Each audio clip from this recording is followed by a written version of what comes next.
सतत आता महापौरवर बोलणं आम्हालाही आता कंटाळा आलाय.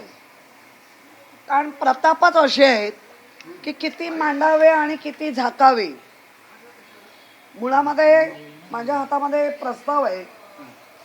त्या प्रस्तावामध्ये हा स्थायी समितीचा प्रस्ताव आहे. त्याच्यात 25,12,000 ही संख्या महापौर कार्यालयीन कामासाठी महापौर कार्यालयाच्या हाताळणी करता, समाज माध्यम हाताळणी करता. त्याच्या आधी 10 लाख आणि समथिंग वर असे पैसे गेल्या 3 महिन्यात दिले. आता हा वर्षभरासाठी आहे. हा 25,12,000 हा प्रस्ताव आहे. आणि तुमच्या माध्यमातून मी ऐकते की महापौर म्हणतायत की हे माझं नाहीच आहे. पण नेमकं करताय कोण? तिगाडी आणि गाडी बिगाडी असं भाजपचं चाललंय का? भाजपामध्ये स्थायी समिती काय बोलतो ते सभागृह नेत्याला माहिती नाही. सभागृह नेता काय म्हणतो ते महापौराला माहिती नाही. महापौर काय म्हणतात ते दोघांनाही माहिती नाही. आमच्या बरोबर तर संवादच नाही. पण नेमकं काय चाललंय काय? अरे ही महापालिका आहे. करदात्यांच्या पैशातून येणारा जो पैसा आहे तो सगळीकडे प्रत्येक ठिकाणी दिला जातो. परंतु महापौरांच्या प्रसिद्धीसाठी एका वर्षाला जर 45 लाख वापरले जाणार असतील तर प्रसिद्धी म्हणजे काय? जिथे महापौर जातात, कोणाला भटजीला भेटतात, यांना भेटतात, मुनींना भेटतात, ही प्रसिद्धी आहे का? महापालिकेने पण ठरवलं पाहिजे की हे बालहट्ट कधीपर्यंत पुरवणार आहात. आणि पुरवण्याचा हे मुंबईकरांचा निधी देण्याचं काम विचारपूर्वक नको व्हायला. महापौरांना प्रसिद्धी दिली पाहिजे, पण त्याच्यासाठी असे वारेमाप खर्च असेल तर हे बरोबर नाही. महापौरांच्या कार्यालयाकडून जे स्पष्टीकरण आलंय त्यात ते म्हणतायत की हा महापौरांच्या प्रसिद्धीचा स्वतंत्र खर्च नाही तर बीएमसीच्या संपूर्ण सोशल मीडिया व्यवस्थापनासाठी खर्च आहे. मात्र जे प्रस्ताव आहे त्यात केवळ महापौरांच्या कार्यालयाचा एवढाच उल्लेख आहे. त्यामुळे तफावत आहे, पूर्ण तफावत आहे. एकतर प्रशासन खोटं बोलतंय आणि महापौर खरं बोलतायत, किंवा महापौर खोटं बोलतायत आणि प्रशासन खरं बोलतंय. आता ते प्रशासनाने सांगावं, कारण काल असंच चाललेलं. हा खोटं बोलतोय, तो तरी खरं आहे. मग आज तर अगदी ऐरणीवर आलेला प्रश्न आहे, कोण खरं बोलतंय आणि कोण खोटं बोलतंय आणि मुंबईकरांच्या पैशाची का लूट करताय. तुमच्या हातात जो प्रस्ताव आहे तो या त्यामध्ये नेमका काय उल्लेख आहे? तुमचा नेमका काय दावा आहे? तो महापौरांच्या प्रस्तावाची कॉपी 1 ऑगस्ट 2024 हा जो प्रस्ताव आहे, या प्रस्तावामध्ये स्थायी समितीचा प्रस्ताव आहे आणि याच्यामध्ये सरळ उघड लिहिलंय, महापौरांच्या कार्यालयाच्या समाज माध्यम हाताळणी करता दिनांक 1 ऑगस्ट. हे बघा, हा पेपर माझ्या घरचा नाहीये. हा पेपर महानगरपालिकेच्या चाललेल्या कामकाजामधला एक पेपर आहे. आणि आत्ता जर अशा पद्धतीने जे नवीन एक पद्धत काढली आहे भाजपनी, 5 लाखापासून 75 लाखापर्यंत कुठलंच टेंडर बिंडर न काढता डायरेक्ट स्थायी समितीत आणायचं आणि पास करायचं. हे 5.75 त्याला म्हटलं जातं. हे 5.75च बोगस आहेत. आतापर्यंत 5 लाखापर्यंत होतं, त्याची वाढ 75 लाखापर्यंत केली. म्हणजे डायरेक्ट 1 कोटीला जायचं नाही. 5 कोटी तुम्हाला खर्च करायचे असतील तर 5.75चे असे 5-4 ठराव आणायचे असे आणि लोकांची लूट करायची. महापौरांची अशी कोणती प्रसिद्धी आहे की जी मुंबई महापालिकेचा जो जनसंपर्क विभाग आहे तो करू शकत नाही? त्याच्यासाठी वेगळी समाज माध्यमांची नियुक्ती केली जाते. तुम्ही देखील महापौर होता, तुमच्या काळात सुद्धा याच कंत्राटदाराकडून समाज माध्यमांवरची पोस्ट नाही, खरं म्हणजे महापौरांपुरतंच मर्यादित असं.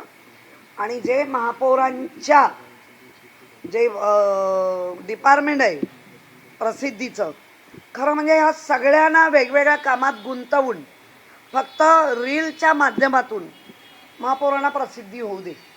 काय ह्यांना कशाला ठेवायचे मग? ह्यांचे पगार द्या. रील जे कोण प्रसिद्धी माध्यम बनवणार आहेत त्यांना पैसे द्या. म्हणजे ज्या कामासाठी नेमलंय ते जर डिपार्टमेंट कामच करत नसेल तर मग आपल्या माध्यमातून आयुक्तांना विनंती आहे, यांना काढून घ्या, ते डिपार्टमेंट रिकामी करा आणि तुमच्याकडे घ्या. कारण महापौरांच्या प्रसिद्धीला वेगळे पैसे, हे त्या डिपार्टमेंटची लोक आहेत, त्या डिपार्टमेंटचं ते काम नाही करणार. म्हणजे प्रसिद्धी म्हणजे काय? महापौर कुठे चालले आहेत, महापौर कुठेतरी बसले आहेत, महापौर कुठेतरी अशा बघतायत, ही म्हणजे प्रसिद्धी. महापौर गावाला गेलेत, ठीक आहे, त्यांच्या आवडीनिवडी वेगळ्या असू शकतात आणि असल्या पाहिजे. परंतु हा आमचा PRO डिपार्टमेंट कसल्या प्रसिद्धी देत आहे? त्या प्रसिद्धीचं तुम्हाला कळतंय का? एक मुंबईचा मानाचं पद आहे महापौर, त्या महापौर पदाची विटंबना चालली आहे असं म्हणायला हरकत नाही. ताई, आपण बघितलं त्याच्या आधी देखील 50,000चे त्यांना सेपरेट PA हवे होते, त्यावेळी देखील असाच प्रस्ताव समोर आला आणि तो प्रस्ताव देखील नंतर काही झालं नाही कारण विरोधकांनी टीका केली. नेमकं हे सातत्याने सुरू आहे, त्यावर काय तुमची? नाही, मुळामध्ये PRO डिपार्टमेंट त्यांच्याकडे आहे. आयुक्तांची काही माणसं मागून घेतली आहेत, कर्मचारी 11 कर्मचारी आहेत, 3 काय 4 सिक्युरिटी आहेत, 3 गाड्या आहेत. हा तामझाम असलाच पाहिजे. माझ्या वेळेला मी फॅमिली गाडी नाकारली होती, मला फॅमिली गाडी नव्हती.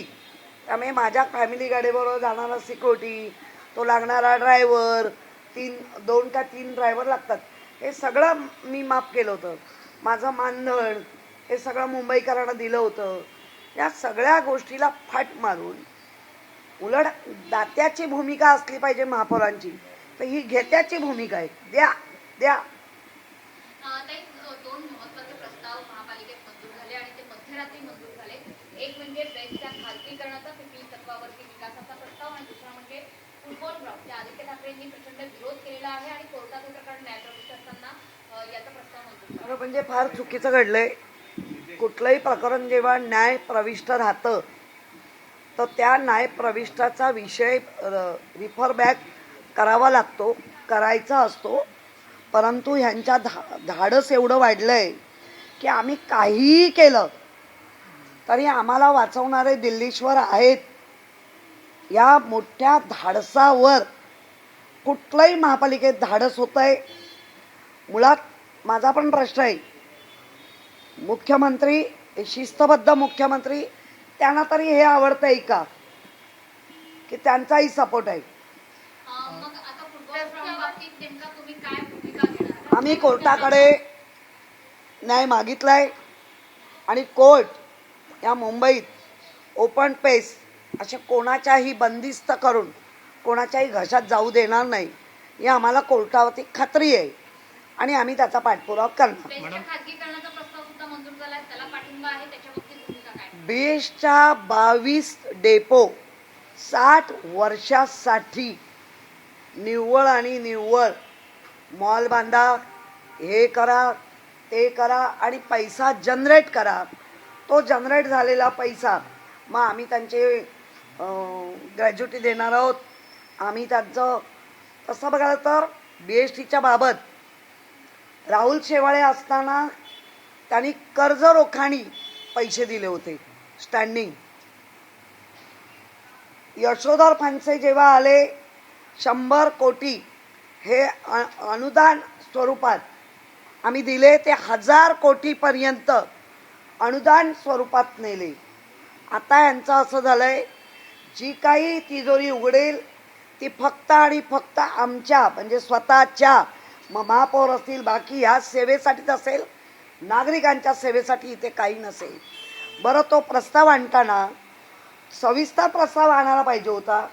हे डेपो आपण लीज 60 वर्षाची आतापर्यंत अनेक आपण गोष्टी दिल्या, चुका घडल्या त्या आपण गेल्या 2012 ते 17 आणि 17 ते आतापर्यंत पुन्हा त्या चुका केल्या नाहीत, कारण त्या गोष्टी पुन्हा येत नाहीत, परत येणार नाहीत. 22 का 24 डेपो तुम्ही म्हणजे ज्याची करोडोनी किंमत, अब्जोनी, तिथे करोडोनी लाखांनी किंमत घेतली गेली आहे. नाही, शेवटचा प्रश्न एकनाथ शिंदे यांच्या नगरविकास खात्यासंदर्भात आयुक्त अश्विनी भिडेंनी एक उर्वरित पत्र लिहिलेलं आहे की SRA योजनेमधल्या अधिकारांचा गैरवापर केला जातोय. एकनाथ शिंदेच्या नगरविकास विभागाला आयुक्त अश्विनी भिडे अशा पद्धतीचं पत्र लिहितायत आणि आरोप करतायत आणि मोठे आरोप आहेत ते. कसं बघता याकडे? नाही, ते पत्र द्या, आम्ही पण बघू. आणि मी वैयक्तिक कोणावर टिप्पणी नाही करणार, पण त्यांच्या खाली बसलेले सगळे काय लेवलचे आहेत, काय लुटारू आहेत, हे मी सांगायची गरज नाही. मॅडम, आपण जर पाहिलं जुन्नरमध्ये नसरापूर सारखी पुनरावृत्ती घडलेली आहे. अल्पवयीनबरोबर लैंगिक अत्याचारांची निर्घृण हत्या करण्यात आलेली आहे. कसं पाहता याच्याकडे महाराष्ट्रामध्ये ज्या पद्धतीने ही घटना वारंवार वाढताना दिसून येते? काय पाहणार, गृहमंत्री, एक महिला उपमुख्यमंत्री काय करतायत? काय राजीनामे द्या. या अशा घटना वारंवार घडतात ना, लोकांचे राजीनामे मागण्यामध्ये खूप तुम्हाला हौस होती, राजीनामे द्या.